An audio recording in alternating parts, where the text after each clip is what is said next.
Saya nekat merampok demi istri dan anak saya, Pak. Tapi nyatanya saya malah ditinggalkan begitu saja. Saya tidak pernah bertemu dengan anak saya lagi. Sewaktu muda, dia menimba ilmu hitam ke suatu daerah dan saat pulang sudah membuka praktek perdukunan. Nah, yang buat dia sampai bisa divonis hukuman mati, si Nafi yang bernama Saeb membunuh 5 orang pasiennya dan ia kubur di perkarangan rumahnya. Belum lagi ternyata dia sudah mencabuli lebih dari 10 wanita. What's up guys, kembali lagi bersama gue Faul. Untuk kalian pertama kali nonton ke video ini, di sini gue menjelaskan tentang misteri, kisah mistis, kisah nyata, kisah tragedi. Di kesempatan kali ini, gue akan membahas sebuah kisah nyata dan kisah mistis yang dimana sebuah sipir mengaku sudah bertemu dengan beberapa narapidana yang bermotif latar belakang yang penuh dengan kisah tragis dan mistis, di mana seorang sipir ini yang sudah mengobrol dengan para narapidana dan sungguh mengejutkan dengan kisah dari latar belakangnya mengapa mereka dipenjara dan sampai dihukum mati. Nah, ada yang jadi dukun atau ilmu hitam dan ada seseorang yang membantai seluruh isi rumah di tempat dia kerja. Dia ini sebagai tukang kebun di rumah dokter ini. Gimana kisah selanjutnya? Tonton video ini terus. Sebelum kita melanjutkan ke videonya guys, jangan lupa klik tombol subscribe, like dan komennya. Dan jangan lupa juga nyalakan lonceng notifikasinya agar kalian tidak ketinggalan video terbaru dari gua guys. Oke, kita langsung ke videonya. Di sini aja.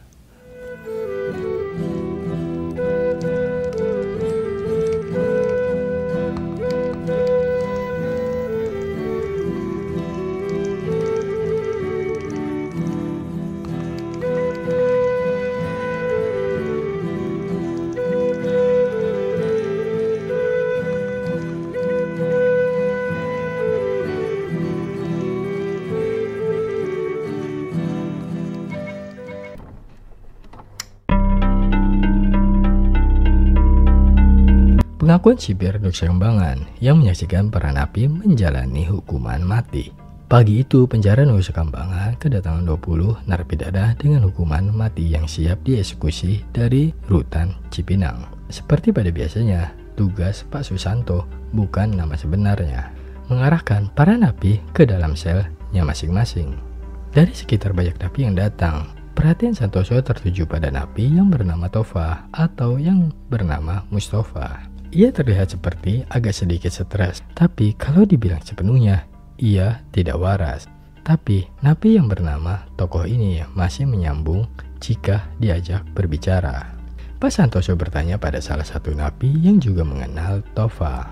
Namun menurutnya, Tova terkena beban mental saat berada dalam Rutan Cipinang. Seiring berjalannya waktu, perlahan Pak Santoso pun mulai kenal lumayan dekat dengan Tova. Sering kali tobat, curhat, dan berbagai cerita dengan Pak Santoso, termasuk cerita asal muasal Tova bisa divonis hukuman mati. Ia yang sudah bekerja cukup lama dengan majikan, seorang dokter spesialis sebagai tukang kebun di rumah dokter tersebut, dengan keji membantai seluruh penghuni rumahnya. Motif pembunuhan yang saat itu karena Tova bingung biaya untuk lahiran istrinya, tiba-tiba meneteskan air mata mengingat segala kebaikan majikannya itu dulu. Loh, kalau memang majikanmu itu baik, kok bisa kamu sampai keji seperti itu? Membantai seluruh isi bangunan di rumahnya? Tanya Pak Santoso penasaran. Iya betul Pak, makanya saya sampai hari ini selalu dan juga selalu saja diikuti rasa ketakutan dan bersalah Pak, yang tidak pernah hilang sama sekali karena kebaikan-kebaikan majikan saya dahulu selalu saja terbayang-bayang, jawab Tova sambil menangis sesegukan. Tova bercerita sebenarnya majikannya sudah seringkali memberikan bantuan material kepada Tova, dari mulai biaya pengobatan ibunya, biaya pendidikan adiknya, dan yang terakhir adalah biaya pernikahan dengan istrinya. Awalnya hanya meminta untuk kasbon, tapi laki-laki sang majikan malah memberikan uang itu kepada Tova tanpa memotong gajinya. Terakhir kali ia meminta bantuan biaya untuk kelahiran sang istri karena sang istri harus melahirkan secara sesar. Tapi mungkin saat itu Tova minta tolong di saat yang kurang tepat, si majikan malah agak membentaknya. Kamu ini yang benar saja, masa kamu sama sekali nggak menyimpan uang buat biaya kelahiran istrimu? Kamu kan di sini saya gaji penuh, makan pun saya kasih. Masa sih ini itu kamu itu selalu tidak ada uang? Emang saya ini bapak moyangmu? Ucapan itu sontak membuat Tova menjadi sakit hati. Di sisi lain ia pun bingung bagaimana cara mencari uang cepat untuk biaya rumah sakit istrinya itu. Dalam lamunan Mustafa munculnya niat iblis untuk merampok rumah majikan tersebut saat malam hari. Ia tahu benar seluk-beluk di dalam rumah majikan itu dan mulai mengatur siasat untuk melakukan perampokan. Tiba di malam hari saat semua penghuni rumah majikannya itu tertidur dengan pulas. Tova mengendap-endap ke arah kamar utama untuk merampas perhiasan dan uang tunai yang disimpan di dalam laci. Begitu Tova sudah selesai menggasak semua perhiasan uang tunai di kamar utama, ia mendatangi kamar kedua sang anak majikan. Tova lalu kembali melancarkan aksinya, dan Tova saat melihat ada gadis majikan yang sedang tertidur, seketika birahinya itu muncul. Dengan beringas, Tova menyetubuhi sang anak majikan itu, dan saat si anak itu terbangun, Tova yang panik segera menebas parang tepat di leher anak majikan itu sampai hampir terputus.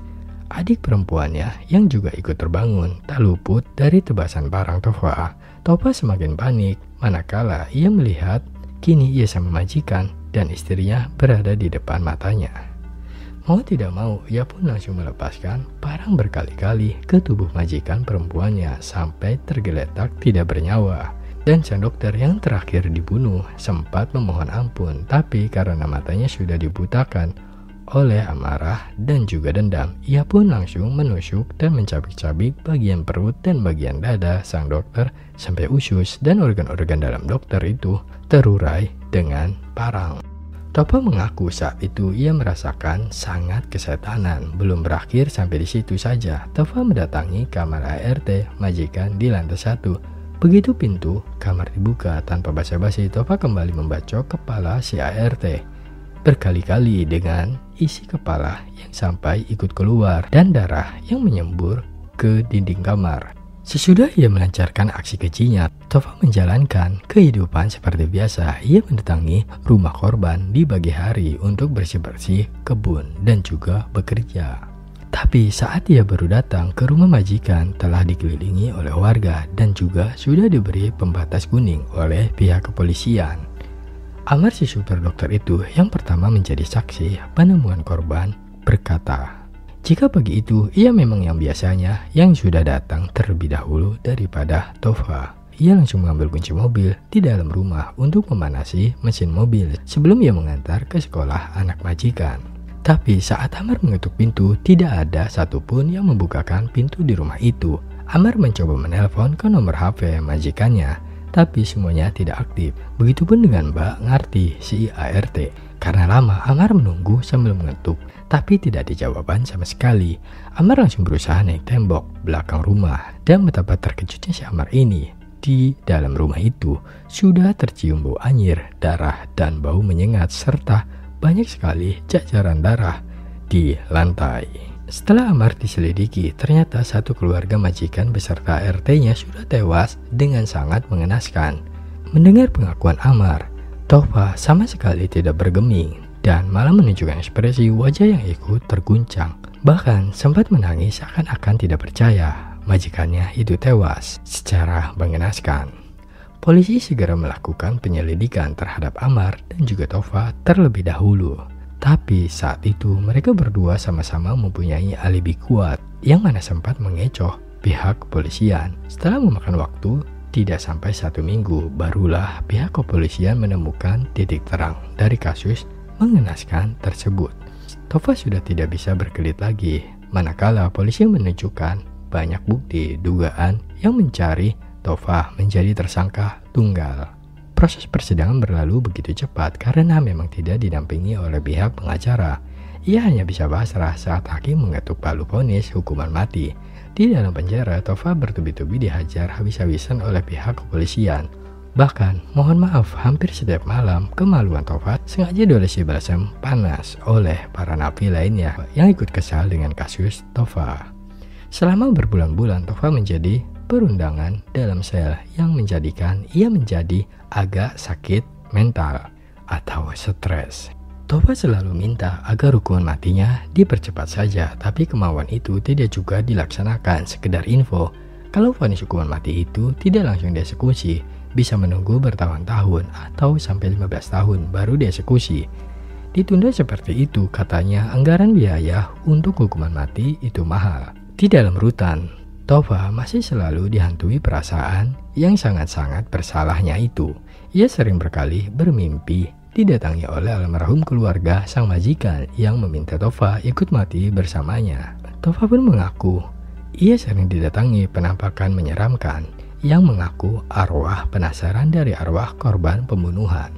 Tova berkata saat itu ia amat bahagia karena sudah dipindah ke rutan Nusa Kambangan. Rutan Nusa Kambangan, itu artinya sebentar lagi ia akan dihukum mati sesuai dengan keinginan lama yang bertahun-tahun ia sudah nantikan. Sebenarnya ada perasaan kasihan dan tidak tega dari Pak Santoso mendengar pengakuan cerita dari Tova. Tapi apalah daya, itu semua sudah terjadi. Jika saja suatu itu tempat tidak gelap mata mengikuti hasutan iblis, mungkin kini nasibnya tidak akan berakhir di Pulau Nusa Kambangan menjadi pesakitan. Selama ini saya hidup seperti tanpa memiliki jiwa. Saya hidup di dunia, tapi bagai di neraka, Pak.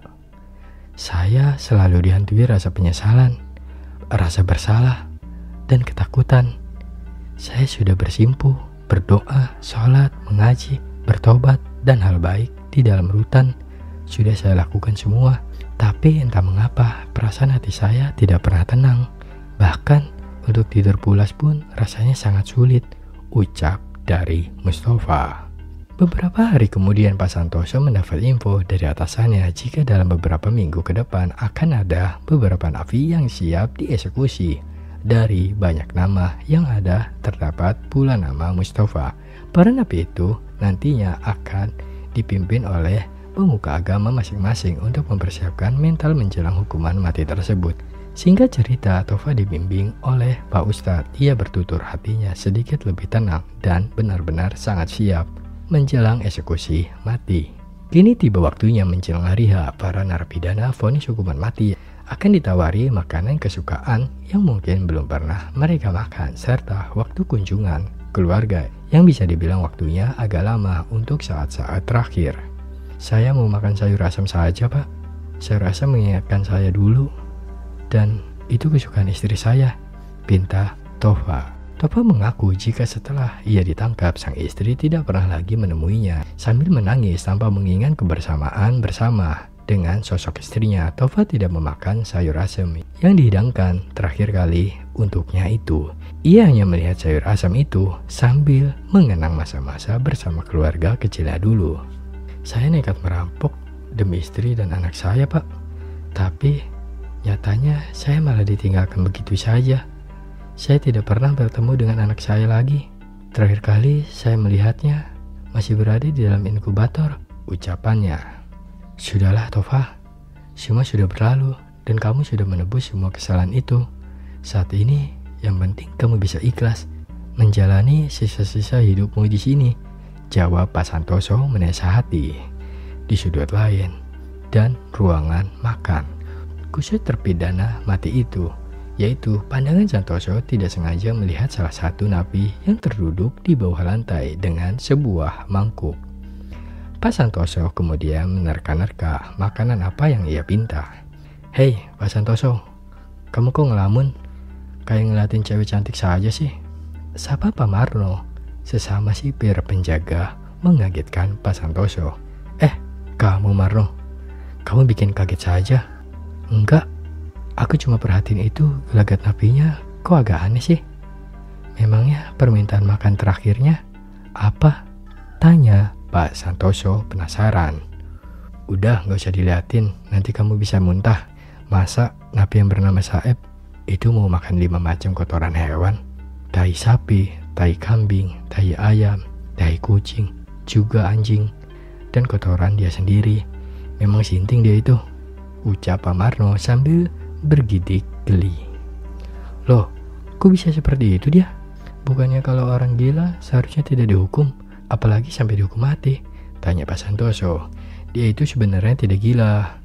Jadi katanya sih, sewaktu muda dia menimba ilmu hitam ke suatu daerah dan saat pulang sudah membuka praktek perdukunan. Nah, yang buat dia sampai bisa divonis hukuman mati, si napi yang bernama Saeb membunuh 5 orang pasiennya dan ia kubur di perkarangan rumahnya. Belum lagi ternyata dia sudah mencabuli lebih dari 10 wanita. Terang dari Pak Marno. Loh, kenapa pasien yang harus dibunuh? Tanya Pak Santoso lagi. Ya biasalah, dengan iming-iming penggandaan uang. Setelah tiba di hari yang dijanjikan, para korban itu menagih uang mereka kembali pada Saeb.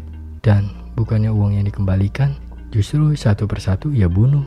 Belum lagi yang mencabuli 10 wanita. Dengan dalih membersihkan aura negatif.